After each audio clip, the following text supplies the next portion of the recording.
live stream is starting. This is happening.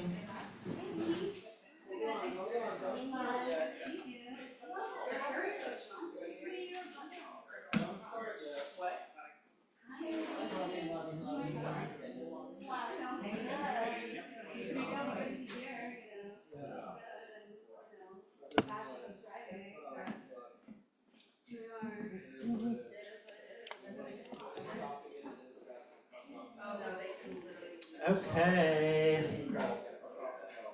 Sit your asses down. Yes, Daddy. You were in my dream last night. Oh my God. We'll talk about it. Did we tape the door?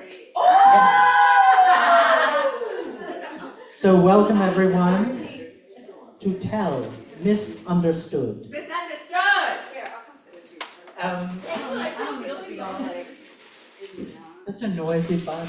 I know. That was like, let me get Our closer. our unruly So I audience. can noisy. Welcome to Tell.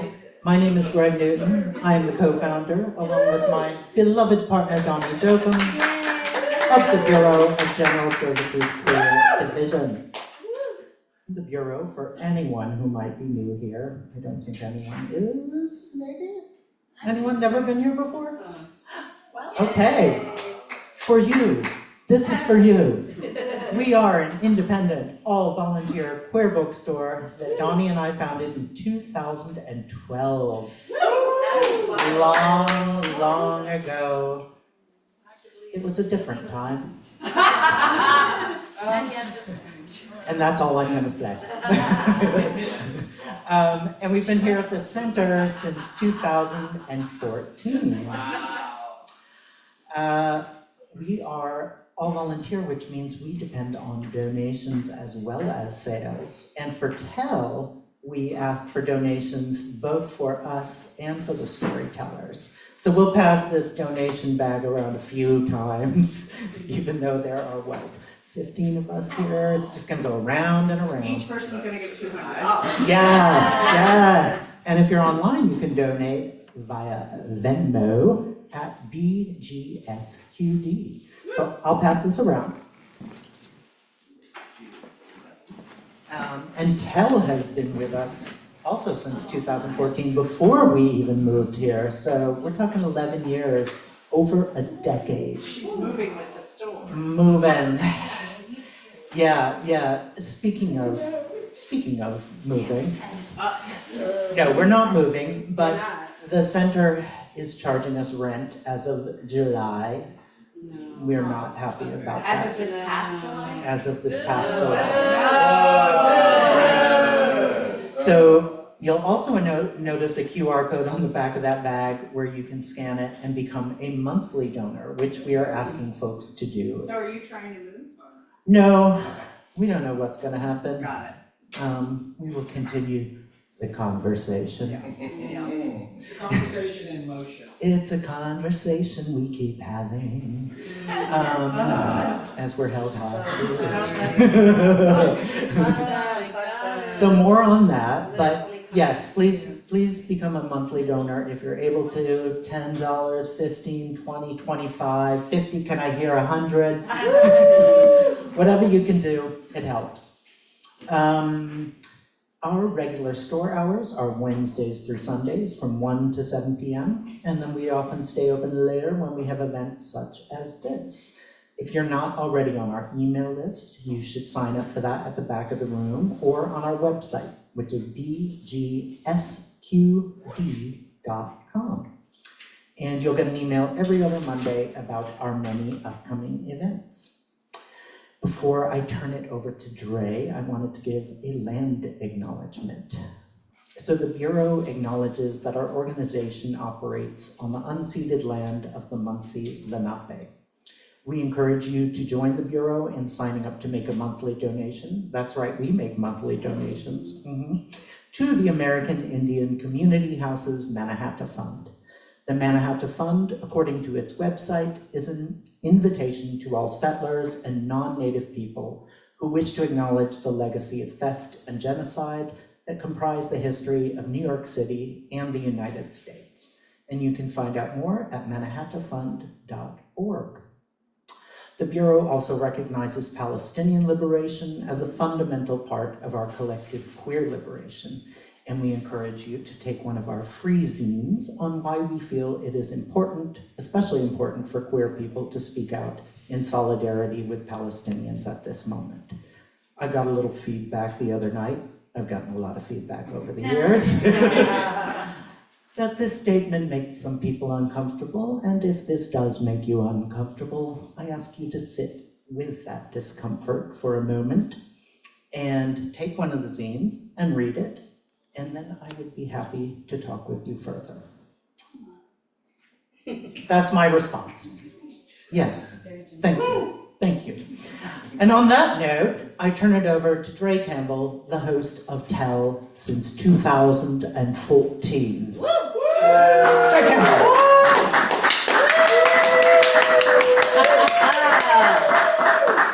Woo, woo, woo, woo. Hey, this is for you. This is for you and Annette. Hi, everybody's.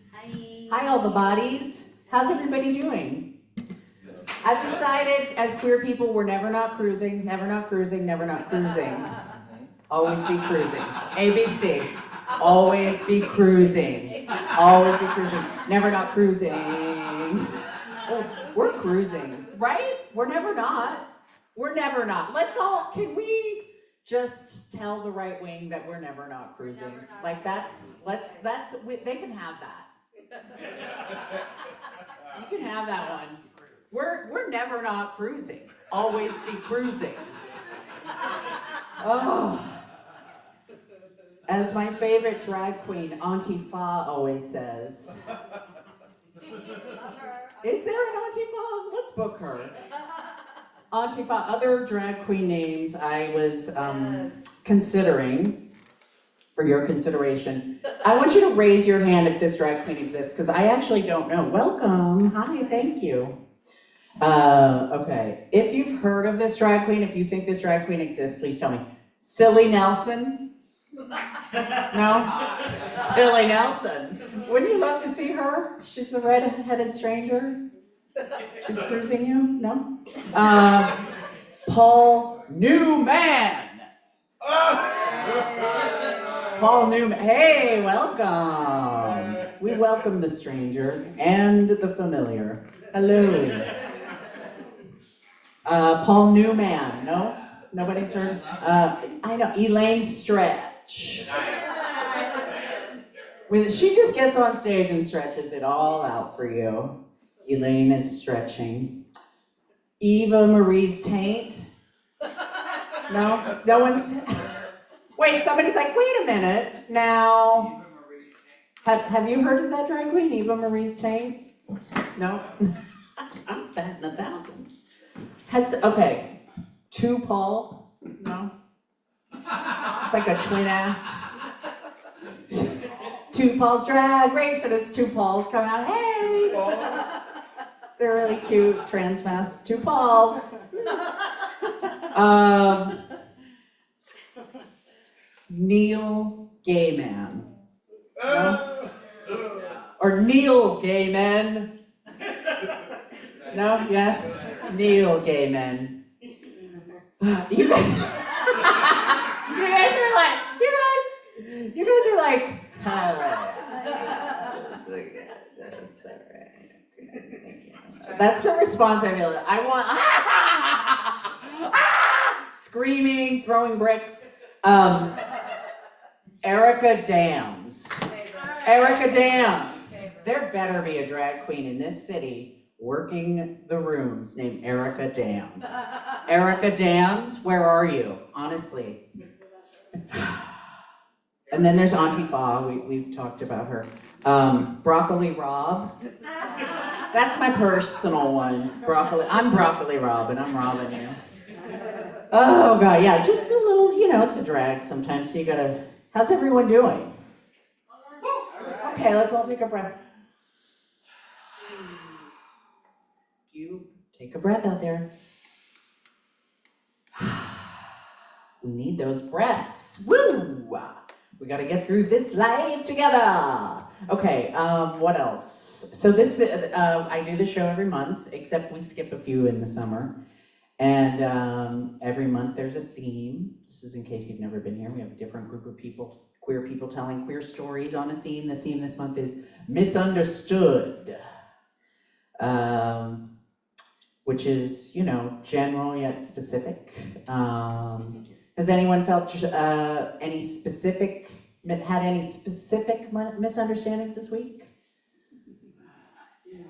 that are weighing upon your? You have? Do you want to disclose? You don't have to, but you can, you know. Maybe not. Okay, that's fine. Don't mean to put you on the spot. I get it. You're like, oh, honey, it was a doozy. I don't want to talk about it. I had a weird misunderstanding. I have these on the streets, you know, fun with gender. That's a misunderstanding for a lot of people, you know, that happens. And I don't even know. Maybe this was a gender thing, but it was also, let me just tell you about it. So I'm walking my dog. It's the first walk of the day. It's the morning.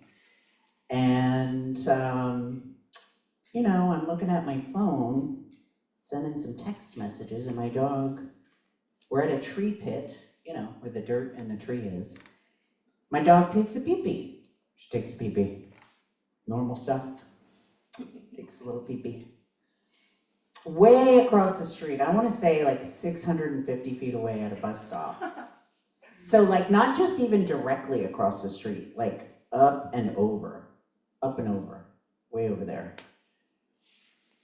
This woman screams, "Pick up your fucking dog shit, bro." And I was like, wow, that, first of all, it was very loud, and it was like, what? Like, I'm still waking up, I haven't had the coffee. And my immediate reaction was like, wait, maybe my dog did poop. Like, I'm looking, and I said, where is it? I'm communicating, like, civilly with this person, not sure why.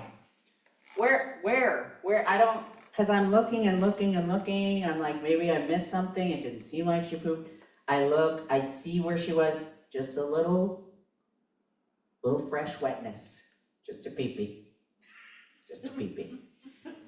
And I was like, there's no poo here or something. And she screams some shit at me, and I'm getting down in the dirt, literally. I'm like, what? I don't see it. She yells something else at me and flips me off. It's like, blah, blah, blah, bro, blah, blah. And I was like, then it was like, I was about here. I looked over here, I saw the finger, and then like the rage kicked in. I was like, are we all at the edge of rage? It just takes one bro to send you. And that did it for me. And I was like, oh, did you just call me bro? Like I didn't care if she called me bro, but I was like, I gotta hook on to something, you know? And it was like, she was wrong. That was what really got me, like, the dog did not poop. Felt very misunderstood. Memphis, my dog, has no idea what's going on. So Memphis is just like, I took a pee-pee, just chilling, and it's like, bro! And I'm carrying dog poop bags with me around. Like, they're always in my pocket, not even kidding, here's one right now. Not crying. I'm flagging dog poo,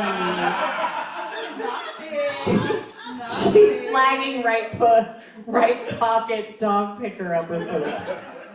Oh, girl. It's out there. Maybe it was some kind of kink I didn't know about that she was trying to engage with. She's like, oh, there's my mark. Bro! So, sexy stuff, you know. So, Never stop cruising. ABC, always be cruising. I was like, you know, so I like crossed over. She was sitting on a bench at the bus, and I went and got in her face And I don't remember everything I said, but I was like, hey, bro, what the fuck? You want to start some shit that you're gonna finish? Bro! Huh?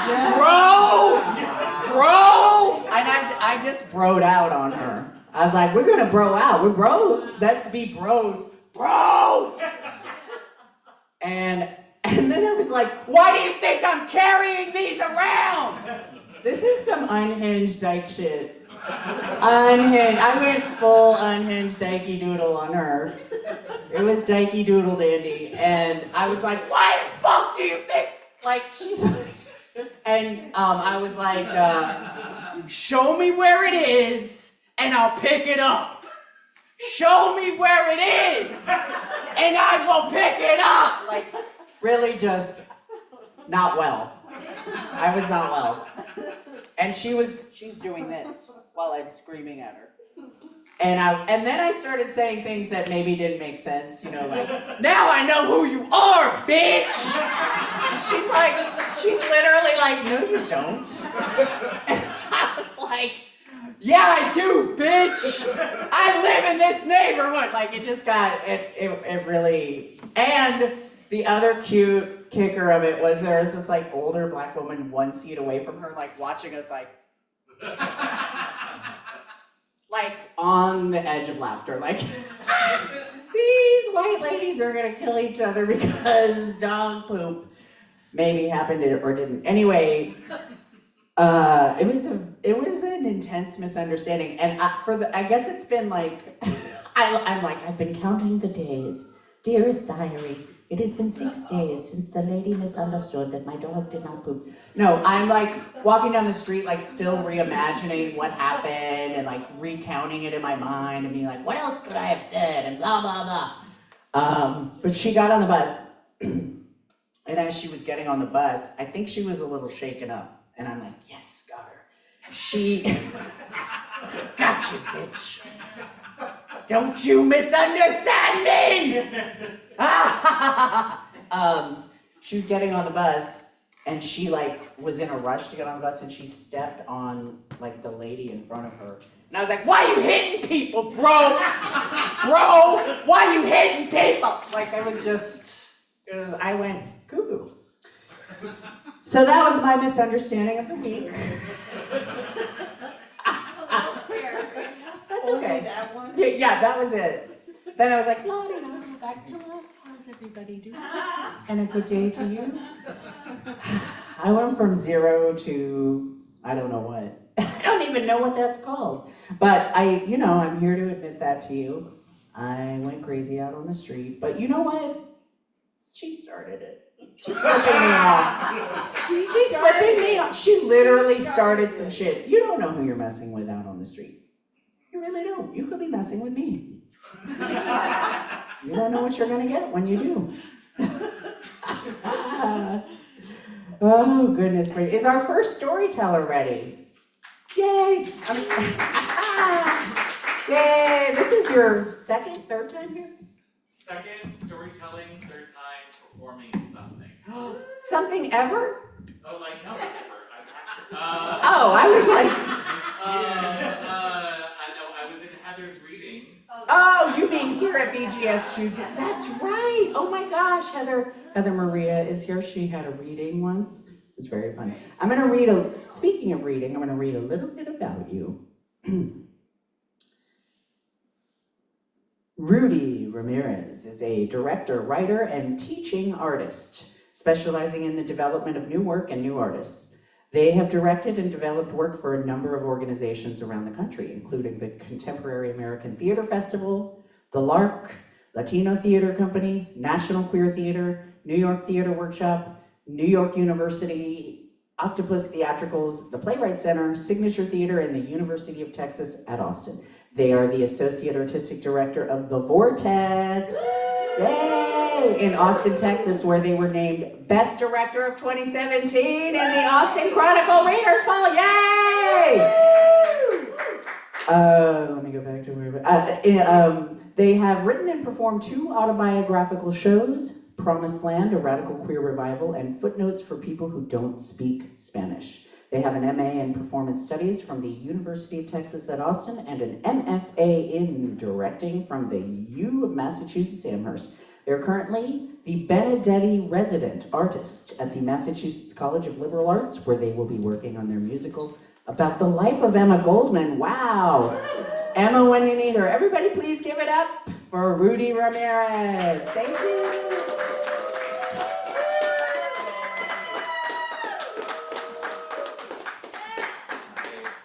I'm very glad I'm first because I want to take the opportunity to claim the drag name Elaine Stretch. Because I've been in the back row working on the lyrics to The Ladies Who Lunge. Let's hear it for the ladies who lunge. Everybody squat! Squat! Squat! If you know, you know. Always be cruising. Always be cruising. I would actually begin by clearing up a misunderstanding that happened at the last time I performed here, because there was a journalist who was taking apparently very bad notes. She said that I was talking about group sex, as like you do. She said, Rudy Ramirez, who met their partner at an orgy. And I just want to say that is absolutely not true. I did not meet my partner at an orgy. I met my partner on a hookup app. And then when we first met, he gave me tickets to an orgy that he couldn't go to, which is an important distinction to be made.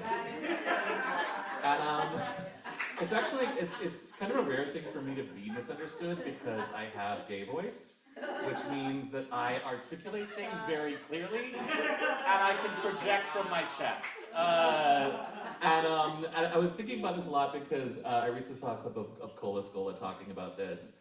And about how, you know, if you want to do an impression of a straight person, you just, a straight guy really, you just sort of start talking, not really pronouncing anything, just sort of talking like this. So really cool about it. And they said that the reason for this, and I will never forget this, they said it's because a straight man's greatest fear is being understood. And I think this is wholly true. Later on that same week, I was watching this TV show called Invasion, about an alien invasion. And like, there's like the straight, tough soldier in that one. And there's this one where he just like fully rips apart his hotel room because he's like got PTSD from being held captive by aliens for 2 years. And like the teenage girl who he's been traveling with comes in and she's like, you know, what's going on? Talk to me, say something. And he's just like, you wouldn't know. The greatest shrinks in the military couldn't understand this. You don't want this. I'm like, yeah, his greatest fear is being understood. It totally makes sense. And he then locks her in a bathroom because he's terrified that she'll figure him out. And with this in mind, I thought, if that's true, is a gay man's greatest fear being misunderstood? And I think that we naturally often are, again, articulating ourselves so clearly that it's not an apparent fear, but I think we do fear being misrepresented. We fear someone taking who we are and doing and misrepresenting who we are. And I was thinking about this, and with this in mind, I want to talk about a historical figure who I think got horribly misrepresented. And I'll begin with a horror story. So, it starts innocently enough. Imagine you meet someone, you hit it off, you fall in love. That's not the horror part. You get together, you're there for a while, and sadly, you die. We're still not at the horror part. So you're watching from some kind of afterlife, let's suppose there is one in this story, and you see your partner doing really amazing things, having an amazing life, but then your partner also dies. We're still not at the horror story yet. Now imagine that someone decides to write a biography of your partner. And they decide that their source for all the romantic information about your partner's life will come from the person that your partner dated immediately before you. That's the horror part. Try telling that story at a lesbian campfire and see what happens. And this is actually what happened to someone in queer history who, well, I'll say this.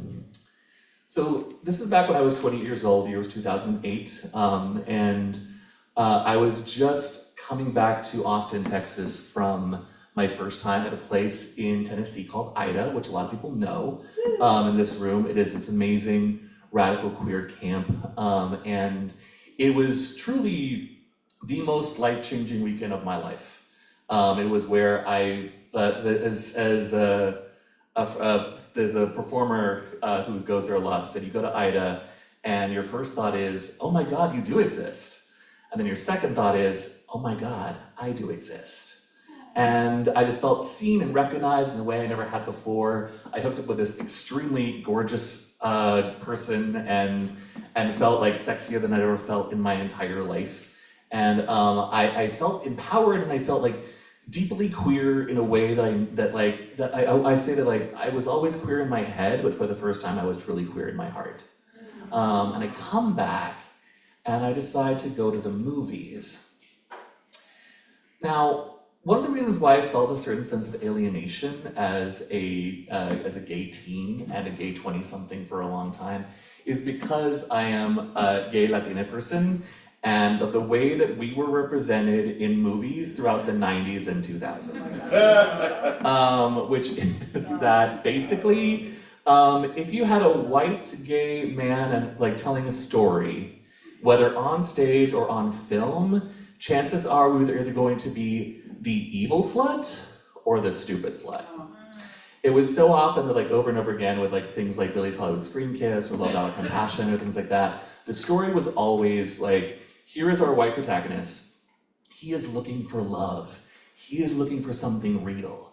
But in order to find the love and find the something real, he has to break up with the Latino guy that he's just been fucking, all right? Over and over again. And that guy is never fully interested in love. They might be interested in sex, or they might just be interested in power or fame. But the step to getting the real love, which is always with another white guy in these movies, is to get rid of that Latino character. It drove me crazy, and it was something that like, even I remember the first, when Will and Grace premiered, you know, a bunch of gay people who I was around at the time were like, let's watch the premiere of this like sitcom that's gonna be like groundbreaking. And on that first episode, they said they were playing charades, and it was like your one night stand and wherever, and he said Latin things. And I was just like, and I never watched it again after that, actually. I was like, I don't even wanna watch this. And there's like one good line in Will and Grace I will never forget, actually, that I saw this clip of it, and like with like Karen, who was the only good character, like being in Central Park for a picnic, and she suddenly gets up and looks around and she's like, am I outside? Which is how I feel every time I find myself in such places. But I actually went to this like middle of the woods Tennessee camp and had this amazing time there that was wonderful. And I came back and I decided to see a movie.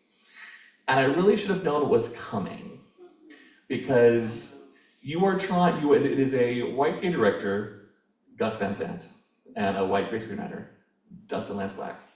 And they decide to tell a story of gay liberation, and for the title decide to name it, on the one hand, after the person, but also after something white that middle America has no problem swallowing. So I watched, it takes a second. Thank you for taking that. I was watching this movie, and if you haven't seen the movie, it's about Harvey Milk, and for the first part of the movie, he is with a white guy whose name I didn't bother looking up, but he's played by James Franco.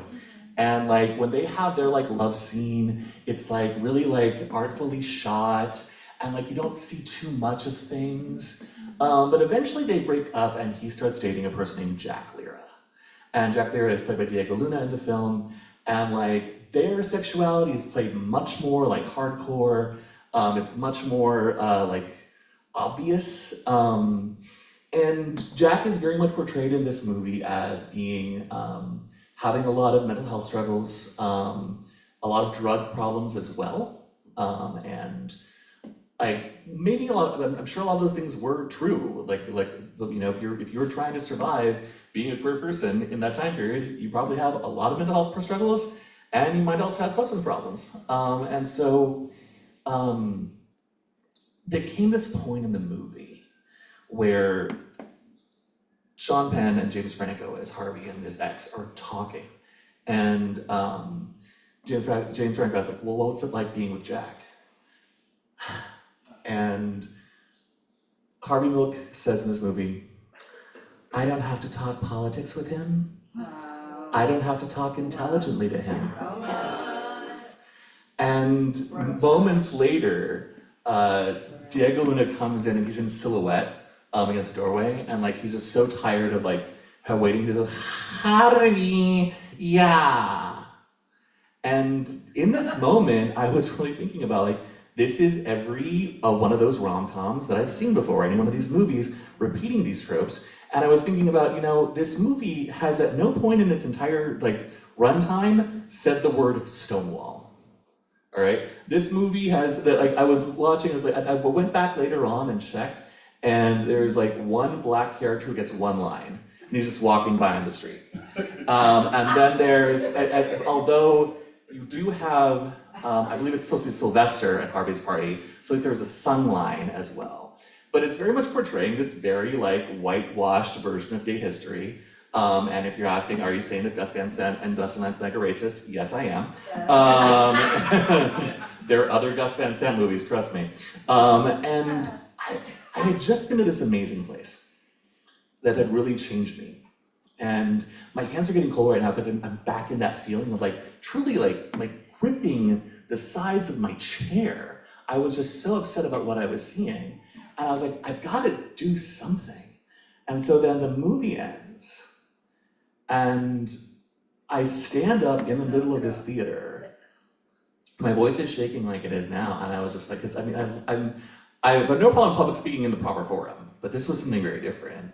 And I said, I hope you enjoy this movie, but you need to know that, you know, Latino queer people have always been at the forefront of liberation. We were there at Stonewall. We've always been in the fight. And we are more than someone you don't have to talk intelligently to. And I kept looking up Jack's life. And for one thing, I found out that the horror stories that happened to Jack is that when people went to go write Harvey Milk's biography, I forgot to mention this, so at a certain point during the movie, you see that Jack commits suicide. And so Harvey also is dead from the assassination. And so the only source that the person who writing the biography went to for the love life was the James Franco character, was the person Harvey Milk dated right before Jack. And yeah, so think about this. I mean, just like, imagine having your life story told by the person who dated your partner right before you. How do they feel about you? How are they gonna represent you? All right. I'm already seeing some looks on some people's faces like, oh my God, this is my nightmare. And it absolutely is.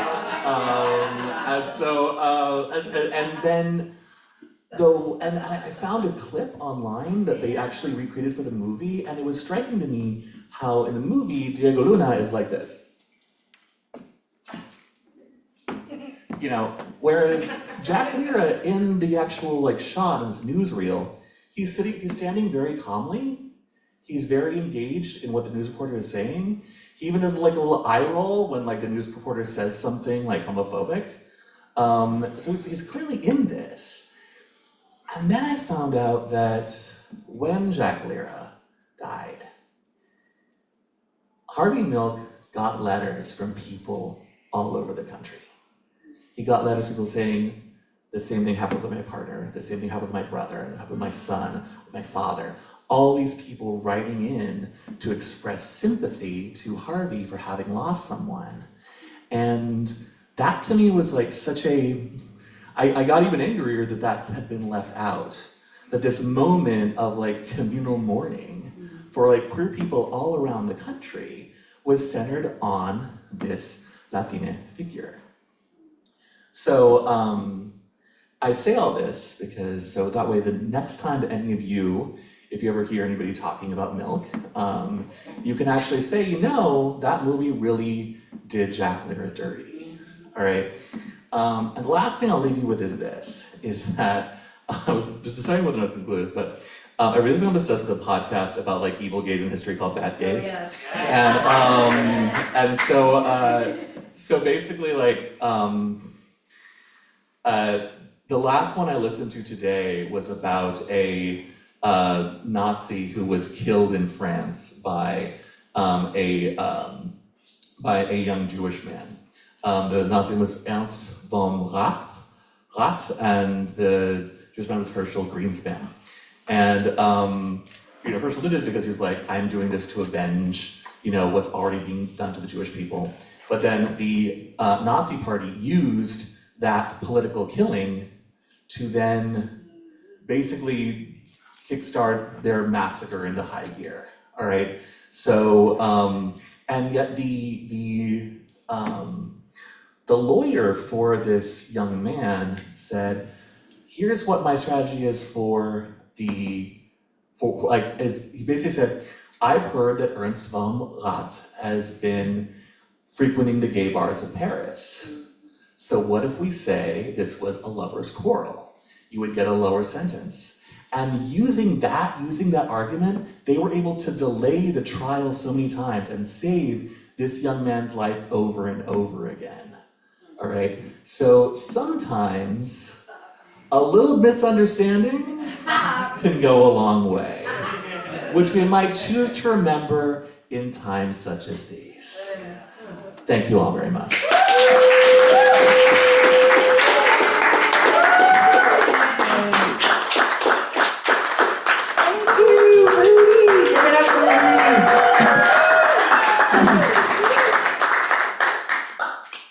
While you were talking about that, I was having this vague memory of there was a mini series or a Netflix series about Halston, and it was did you see it? Yeah. It's a very similar trope. Oh yeah. And his lover was Venezuelan, and his name was Victor Hugo. And it was, if I don't remember the series, but I have a vague recollection that it was very similar tropes. Oh yeah. Of like messy, and he was kind of like more his plaything the way it was portrayed. And Halston was this like, the hero. Same thing, it's the same shit. Who's telling that story? Who's telling these stories? Tonight we are. Welcome to Tell.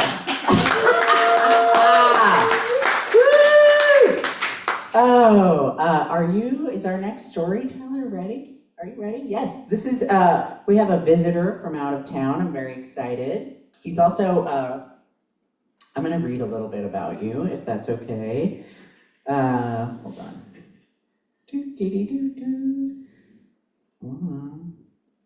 Okay, here we go.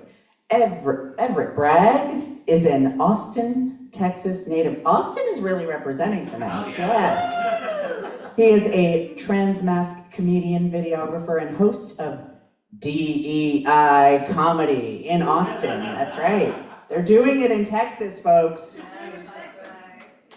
Everett's comedy is a unique perspective on the misunderstanding of being a trans man in the state of Texas, while the threat of reproductive rights and trans rights are being stripped away. Not only does his comedy make audiences laugh, but teaches native Texans that trans people are not a threat and deserve equality everywhere. Please give it up for Everett Bragg!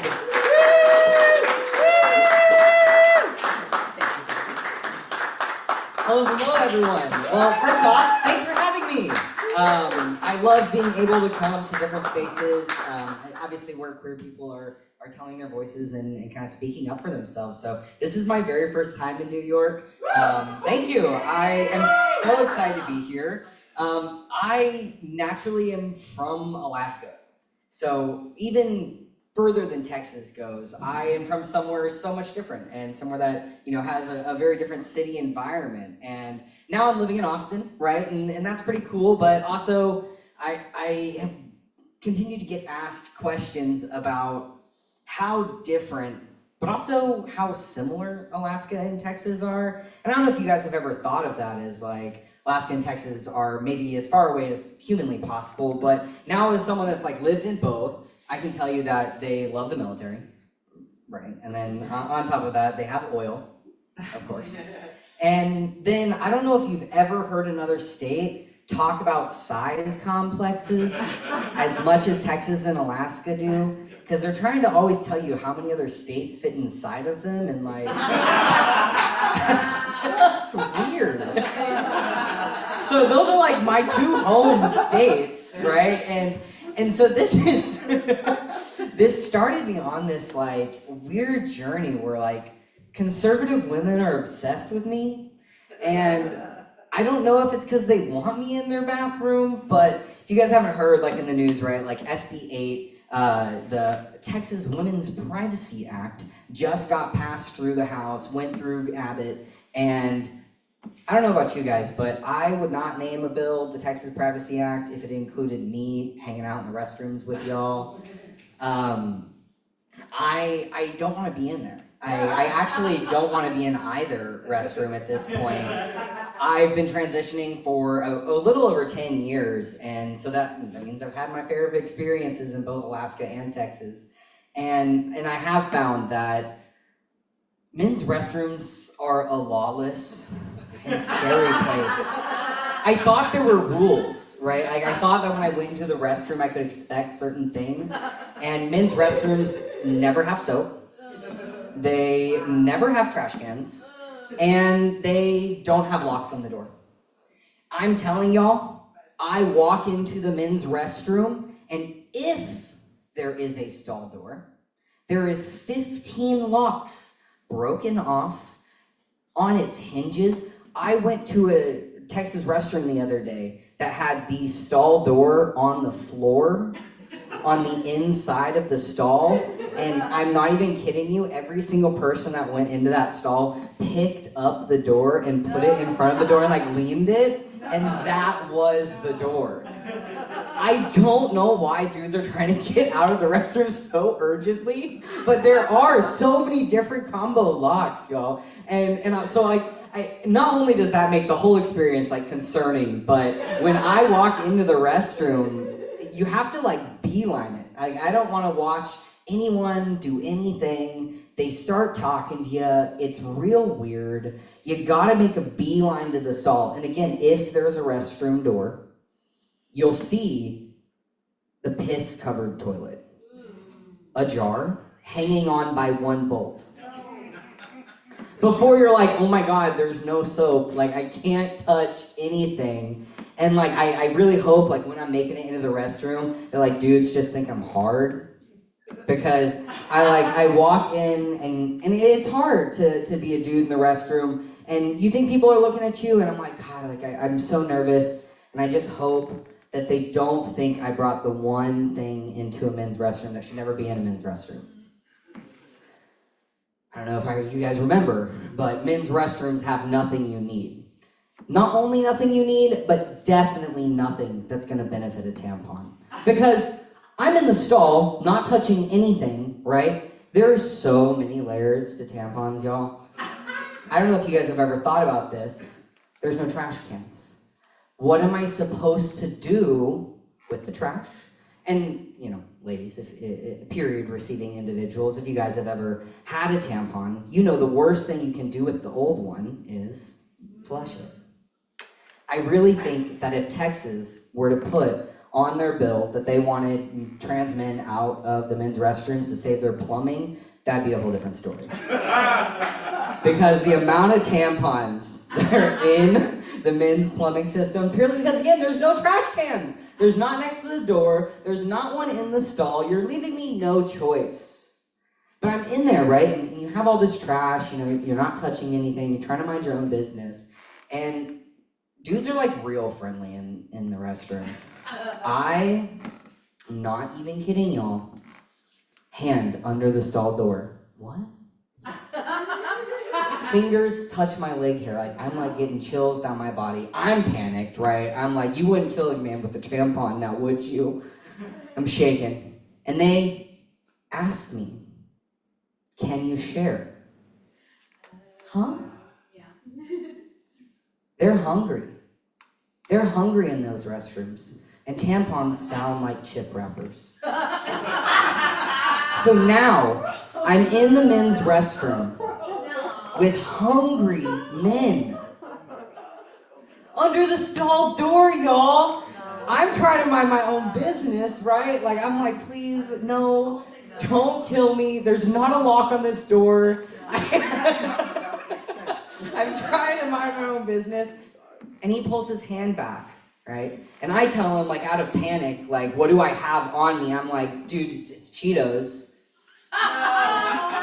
It was the first thing I could think of, y'all. Like, I'm panicked, right? And now I'm like, I don't have anything to feed this hungry man, but also, I need to offer him something. And I'm not even kidding, y'all. Homeboy pulls back his hands, and he's like, dude, I don't want to get all dirty.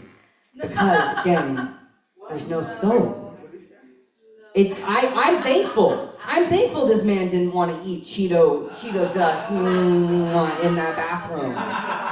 Why would he want And so I end up having these experiences, right? Where like, there are legitimate maybe reasons for people to like have rules in restrooms. I think we need to bring the standards up a little bit. I really do think actually, since I've been in New York, I've noticed gender neutral restrooms are awesome. It brings law and order to all.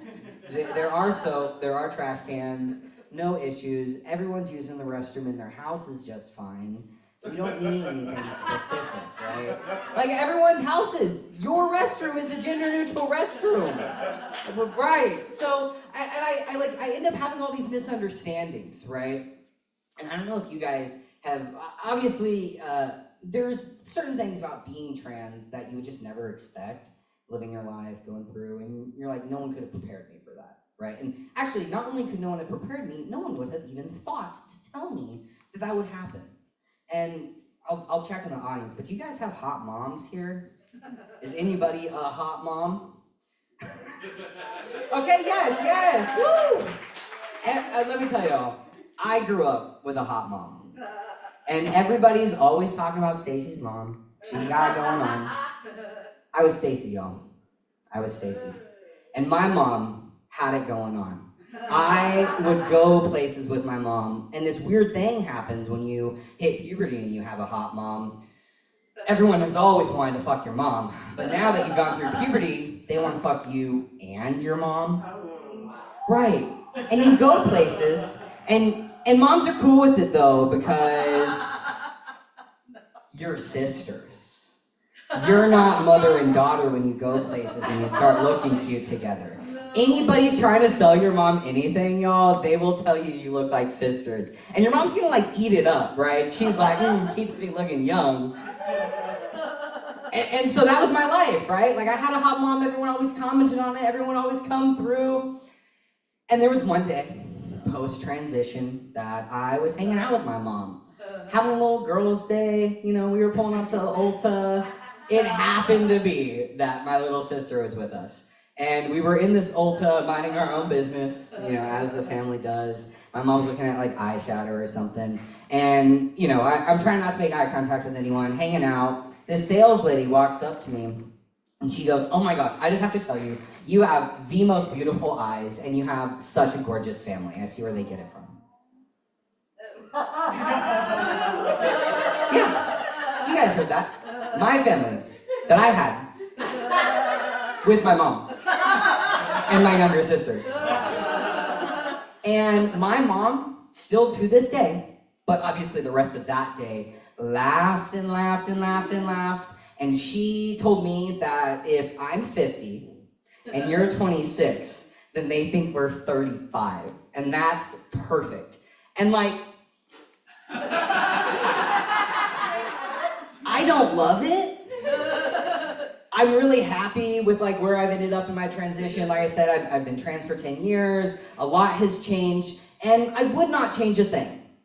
But it would have been cool for somebody to have said, you're not only going to be transitioning from female to male, you're being transitioned from daughter to husband.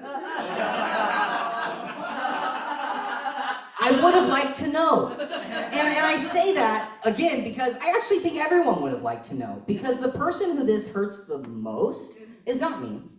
My mom loves it. My stepdad. We go out as a family, we're getting dinner. Grandpa's not getting the check, y'all. Daddy gets the check. Thank you guys so much. My name's Everett Bragg. Like I said, I'm here from Austin. Thank you guys. Give it up for Everett. Daddy gets the check. Bragg. Oh, Daddy gets the check. Always be cruising. Daddy gets the check. Clean up my trash. Getting the tampons. Oh, you dropped your tampons. You forgot your tampons. What do you think this is, a men's room? Get the fuck out of here. Oh my goodness. We're gonna take like a 3-minute break, and then we're gonna come back with our amazing closer. Is everybody ready? Take 3 minutes, buy some books, because we want to hold on to our books before they're banned and burned. Uranus comics. I have a whole stack of books, including Pussypedia, that I just want to tell you about. But we'll talk about that later. 3 minutes. Go for 3 minutes.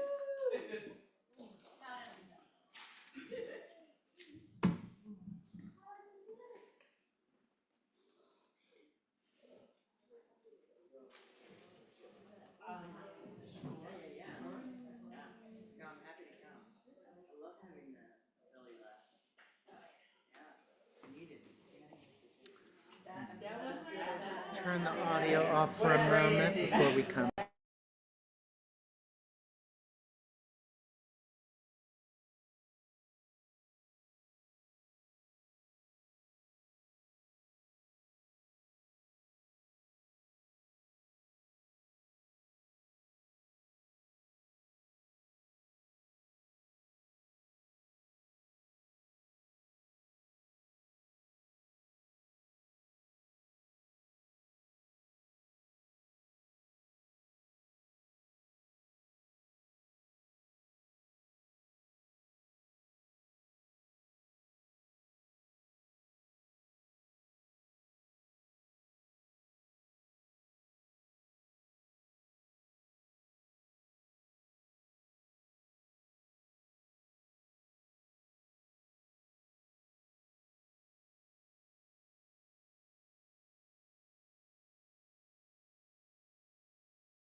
I eat cannibals. Do you remember that song?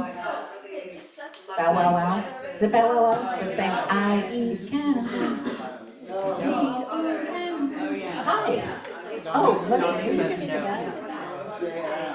Who was it?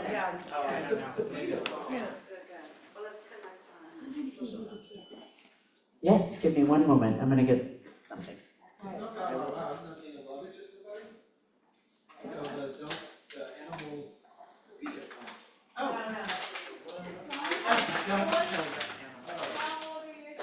Oh, he's 15 months. There's only one of them. Oh, congratulations. Yeah. I'm gonna pass this around one more time just in case. You can do Venmo at BGSQD. Give as much as you can, if you're able. And suggested is $10, but whatever, we'll take it. It goes to the store and to the artists that you're listening to tonight. Did you wanted to do a PSA? Oh, a request. If anybody needs some fresh human breast milk tonight for any purposes, I'm gonna have to throw it out otherwise. So if you need some names or If you are in the West Village and you need fresh human breast milk, not a lot of it, just a a little. little bit, that you can use. This is a serious PSA. I know it's funny, but it's real. It is being offered by a lactating person. I have a story. I'm sure you do. I'm sure you do. It's recent. I also am sure. I can't. Okay, hold on. Let me just finish this PSA. This PSA is causing a riot. Fresh human breast milk in Manhattan is available. Why are you laughing? You offered it. Are you serious? It's such a short story. Okay, I'm just letting you. It's being pumped right I'm trying, it's being pumped right now. I'm trying to honor this. now. And everybody's giggling. It's just another human body part that offers milk. Wait, oh my God. This is chaos. Chaos. It's so short. Okay, here we go. This is not the person who's offering the breast milk, It's not but me, it's not me. Okay, I was just out with my primas, with my cousins, like a week or two ago. And then we end up at a bar, and there is someone at the bar who is, I don't know, somehow breast milk comes up. And then, Like in a container? Like out of their. no, Or just wording? somehow the topic of breast milk, the topic of breast milk doesn't just come. The topic of breast milk comes up, and then one of the people was like, I actually need to pump right now, right? These are all, straight people, and which is, I don't usually hang out with a lot of straight people, but, so the topic comes up, and she's like, I have to pump right now anyway, and then it's like, does anybody want to drink this breast milk? And so there's this other, And like, there's like, crazy get the straight, tequila. there's this I'm other, gonna like, mix crazy it up. straight chick next to me, who's her friend, the one who pumped the breast milk, and she's like, she just slams it like a shot. Like, she puts it in the, Like, she right slams it away? like right away, just like Wow, bam. Just, And then, but there's more. well, And so it's sitting there, and I'm like, when will I ever have the opportunity again to drink breast milk? I better drink this breast milk at this Irish bar in Midtown right now with my primas, my cousins, and these random straight people. This was like a week ago. How do I have another opportunity to drink breast milk? it was already? literally it's the anniversary of your breast milk. Yes, that's so wild. Situation. It tastes sweet. I'm just saying, I didn't know I'm that. gonna take this. Heather's like, it's really quick, and then she's like, and as a matter of fact, it tastes sweet. Wait, before I bring our final storyteller, I just want to show you this little Twice in a month. books that they have for sale here. This one's called Waiting in the Wings. This is on the used bookshelf, and it's called, and I did not know what was happening before I came up here. This is Portrait of a Queer Motherhood. Oh, by guess who? Cherry Moraga. Oh, We love Cherry Moraga. Also, this is new, and I think I'm gonna buy it tonight. Spent, the new Alison Bechdel graphic novel. Very excited to read it. She's reading tomorrow at Brooklyn Book Fair. She's at Brooklyn Book Fair tomorrow, Alison Bechdel. Ooh, I'm gonna go do an Alison Bechdel lookalike contest there. Do it. Pussypedia, I don't know anything about it, but it says on the back it's an illustrated guide to pussy parts, politics, and science. And we love that for pussy. Hothead Paisan. Who remembers Hothead Paisan? Truly ahead of its time, this comic book. Homicidal lesbian terrorist. And this is like, and with an intro by Sarah Schulman. They were gonna do a music, remember they were gonna do a musical and Ani DeFranco was gonna play her? It's a whole thing. I think there was drama about it. I don't know. This is a cute little children's book. If you're a drag queen and you know it, look how cute this is. We love this. Is that Little Miss Hot Mess? Yeah. That is Little Miss Hot Mess. That's our friend. And Olga de Dios is the illustrator. Also, Hot Girls with Balls. Hot Girls with Balls. This is a novel by Benedict Nguyen. I don't know anything about it, but I love that title. I know, that's all I'm gonna say. This is like a classic that I have not read yet, but everyone I know and respect recommends this. This is Samuel Delaney, Times Square Red, Times Square Blue. What would you say about this, Greg? More. Cruising. Cruising, always be cruising. Always be cruising. Samuel Delaney told us. Samuel Delaney told us. Really sexy. It's super sexy, okay. Sexy look. And this is a love story, Baldwin. This is about Baldwin? Who is this? This is the first major biography of James Baldwin. Do you know, and it just came out. Beautiful, look at that cover. Nicholas Boggs wrote it. I don't know, hopefully that wasn't the person that broke up with him. But this is an important book for now, for survival times. It's called The Faggots and Their Friends Between Revolutions. It's ours. I'm in on it. It's our bestseller. It's the bestseller, and I get that. It's important. This is for flagging by Haunted Disco. This is a little hanky, and it says, abortion, a woman's right to choose. There's a lot of cool, that's neat. Okay, this is The Life and Times of Butch Dykes. Yeah! Is this graphic? Yeah. Oh, yes, honey, a graphic novel. And this is my favorite. I have this at home. I always like to talk about it. Butch Lesbians of the 50s, 60s, and 70s coloring book. No, it's so good. And they have different artists that do each one, and it's a lot of fun to color. And then we have this little tiny Gertrude Steinzee. It's the Gertrude Steinzee. Whee! So yeah, that's some of the books you can get while you're here. Pussypedia, James Baldwin's Love. Are we ready for our final closing act? This gal is a repeat offender here. She's been doing this from the get. She has been doing it all. She does everything. You know her from everywhere. I feel like the first time I met you, what? You don't have to read that bio. I won't read it. I'll just talk about how wonderful. I mean, Dusty is a New York institution. That's all I have to say.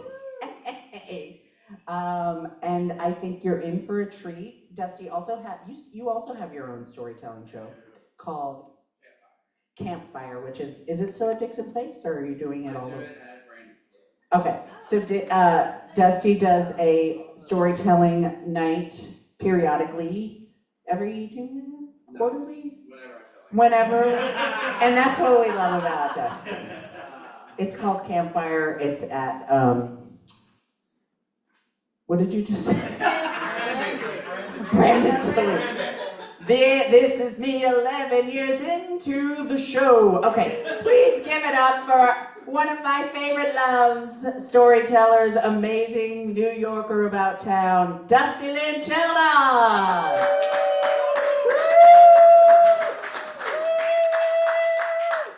Look at the Labubu. It's here. It was a gift. I didn't support the pandemonium. I'm not part of the problem. So before I get started, I just want to say that thank you, Dre, for having me here those many years ago. I think it was 2014 was your first year doing this? Yes. So I think it was 2014, and I was on the bill with someone. It was my first, Katie Lederman always says it was not my first. I did a performance for Katie Lederman. Oh. That was my first performance, and this was my first like storytelling gig. Was Dre Campbell. And I was like shitting rivers. It was awful. Like I was nervous. I think I'm out of frame. Let me correct that. There we go. Okay.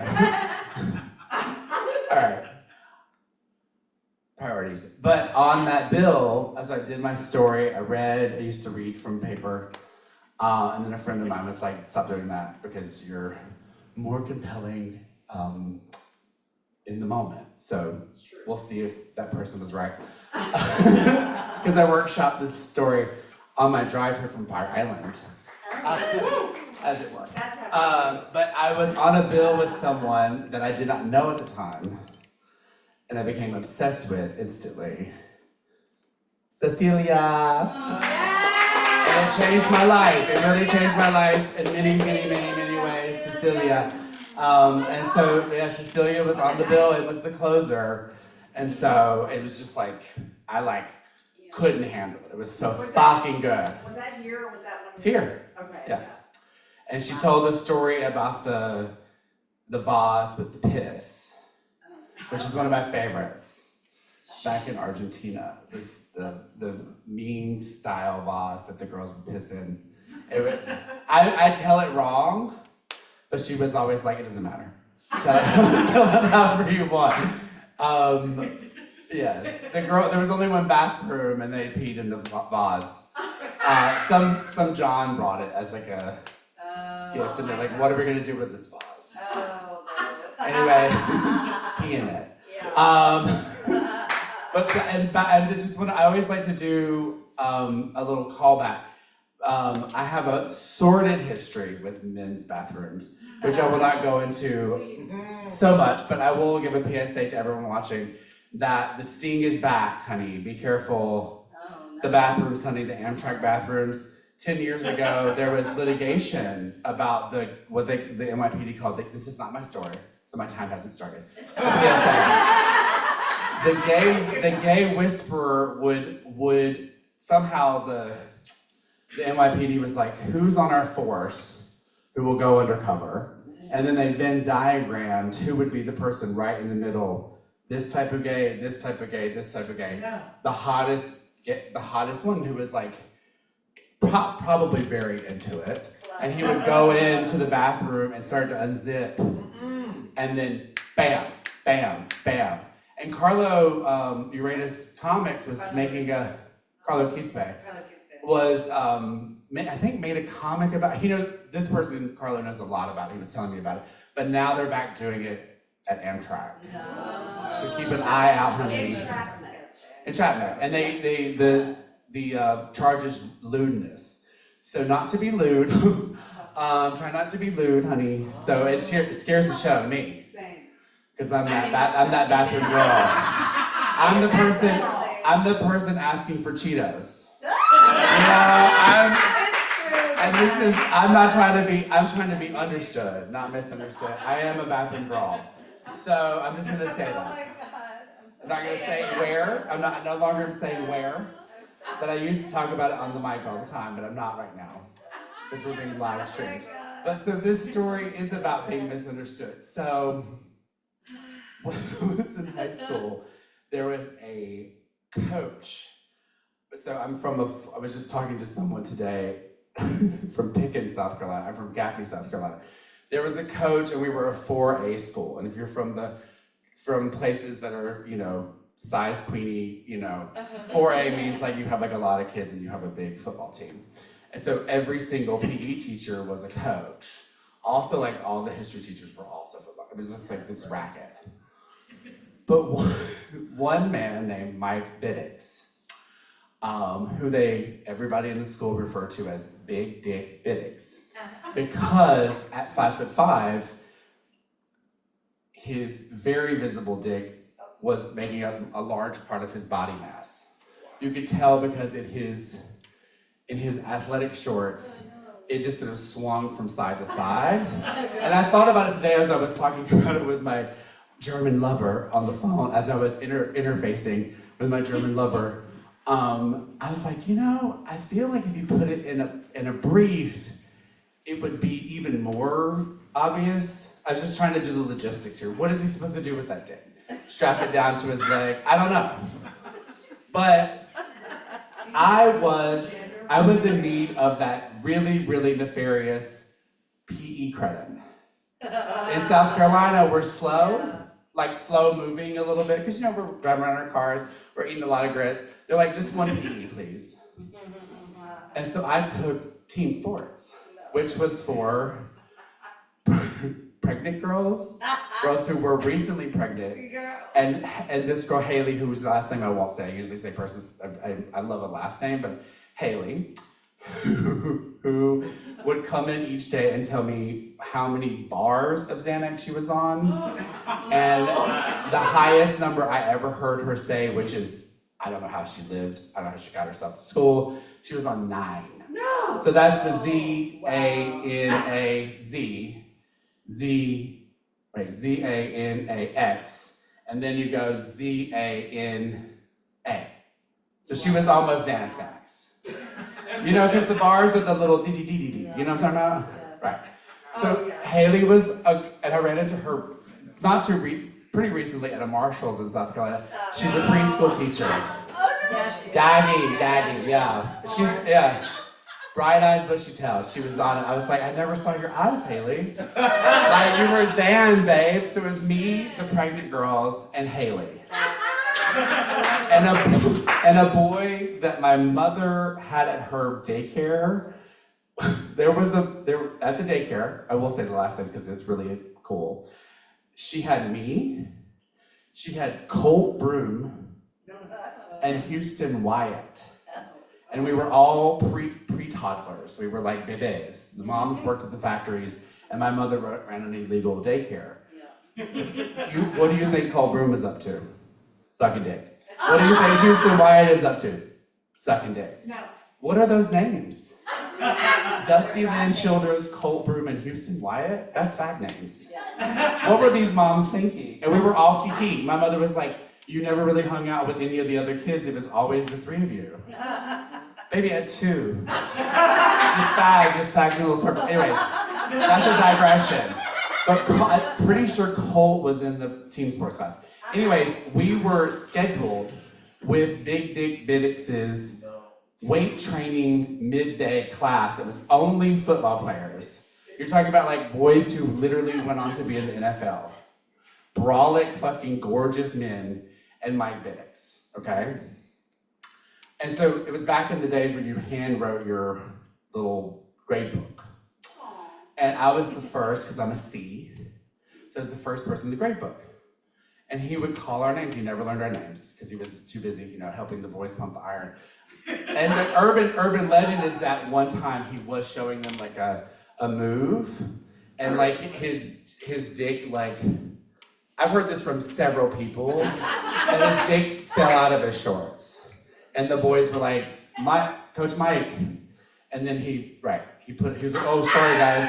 And it was just like this thing, this huge dick, and it haunted me. I was obsessed. So here I am with the pregnant girls, with Miss Xanax 2001. And he would call the roll every day. And then we got to the end of the semester, because it was just a semester-long class, and it actually didn't count for a PE credit, which was bullshit. But it was really worth it for the moment, this moment. The sweaty football players. Right. He was like, he was like teaching us, was like, you guys could like play cards in the corner, that's a team sport. And we were like, we're good. we're good. But he had written, so in cursive, you write a D, and then you write an A, and they're kind of like, depending on how you were taught cursive, like a D can an A can kind of look like a D, you know what I'm talking about? Yes. Does that people understand? Yeah. So honey, for an entire semester, and at the end, Haley started screaming at Mike, being like, "You've called him Austin every day. You called him Austin every day for the whole semester." And Mike was like, "Well, Dusty, why didn't you correct me?" And I was like, "Sir, you can call me whatever you want." And I was like, for real, I was like, Austin's like a hot name. Commercial break, PSA, I'm directing Austin Scarlett in his first cabaret, November 15th at Theater Row, which is the theater, not the Theater Row. It's called Theater Row. It's part of the United Solo. Anyways, that's an aside. Yes, I know that. So anyway, so me with this name, right? I really don't like to be called Dustin. I don't like to be called, some people call me Dudley because my Instagram handle is Duddylyn. So people think that my name is Dudley and I'm like, it's not, but that's fine, you know, whatever. So, fast forward some years, and a song that I was obsessed with that ended up becoming and still is my safety song. There's this little ditty written by an incredible human being named Bambi Lake, and the song is The Golden Age of Hustlers. And I learned it from my dear friend, Miss Vivian Bond. And when I'm scared, because straight men are scary, because I'm a woman in the world just bopping around, sometimes I'm not in my Subaru, when I've been unglued from my Subaru, I do take that train. And sometimes there are some things, I'm very oblivious. Most of my friends are like, "How did you not notice that person?" And I was like, "Girl, I don't notice anybody." Except for men who look like big dicks. I notice the beautiful things in this world. I don't really fixate on people. You know, it's like if I were concerned with stranger danger, I would never leave my house. But anyways, I sing the lyrics, "Sticks and stones can break my bones, but names can never hurt me. You queens and the hustlers of the red light zones never did desert me." And that's like how I get through it. From the minute I heard that song, I just was like, this is the thing, this is the incantation, right? And I just do that. I sort of hum it to myself and I just go, you know, and make the beeline.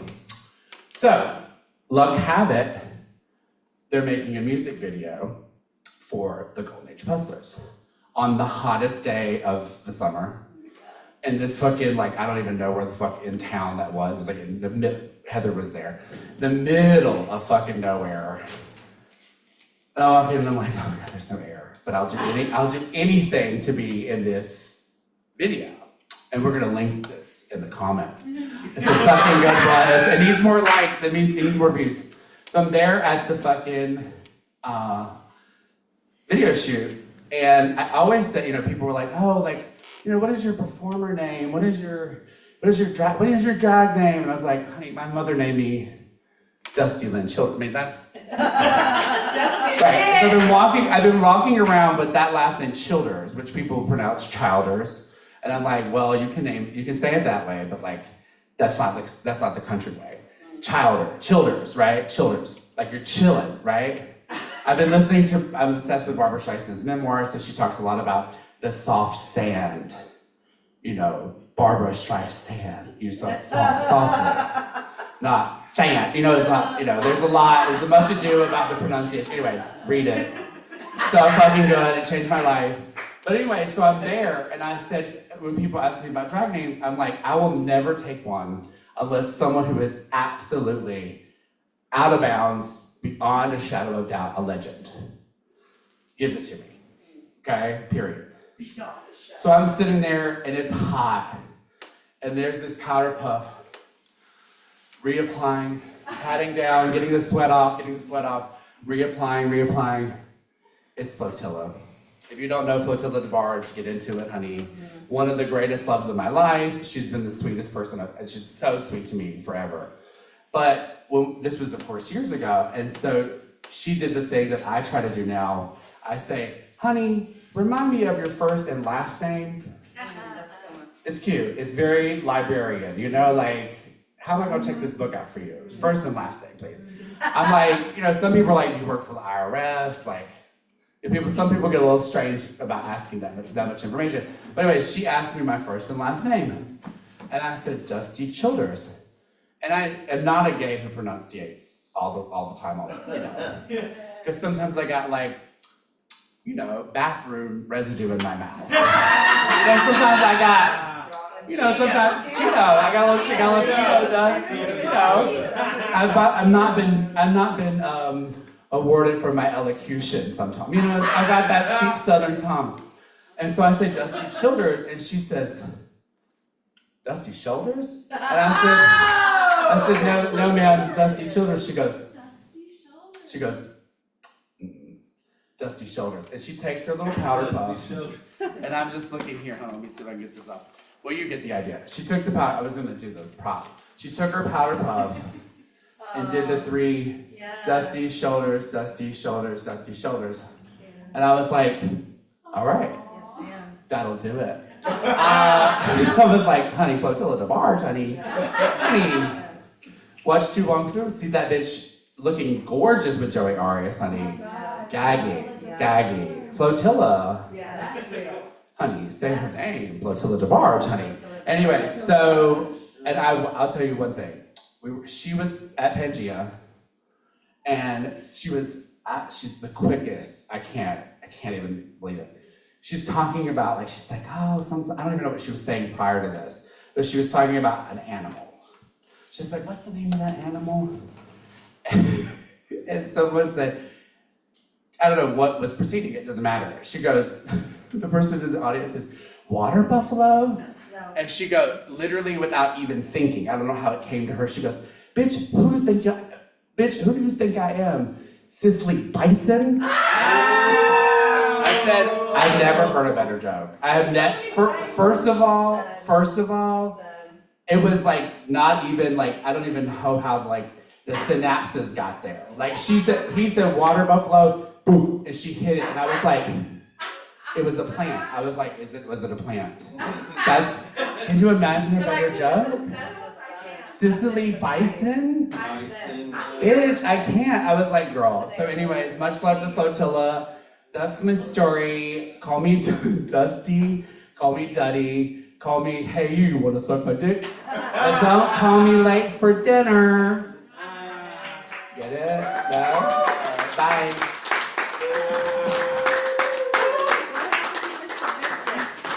Oh, I don't know. I need to look him up. Wait, stay up here. I was still here. Give it up for Dusty Shoulders! Look at the outfit, look at the nails. The nails are done. They look so cute and sparkly. Can we get all the storytellers up here for one little photo? And some of my friends take a pic, because I need For these. the Leslie Loman. For the lesbian low man. Yes. It's for the lesbian low man. Lesbian Loman on the I totem know. pole. That's a really wordy. That's where you were last night. Lesbian Loman on the totem pole. Yay! You were the lesbian. Wait, I love you Mr. talking about your Basil. Subaru. Wait, everyone look at me first. Okay. Alright, now you can do it. Now look at us. Now look at Heather. Yeah. Now touch your toes. No, I can't do it.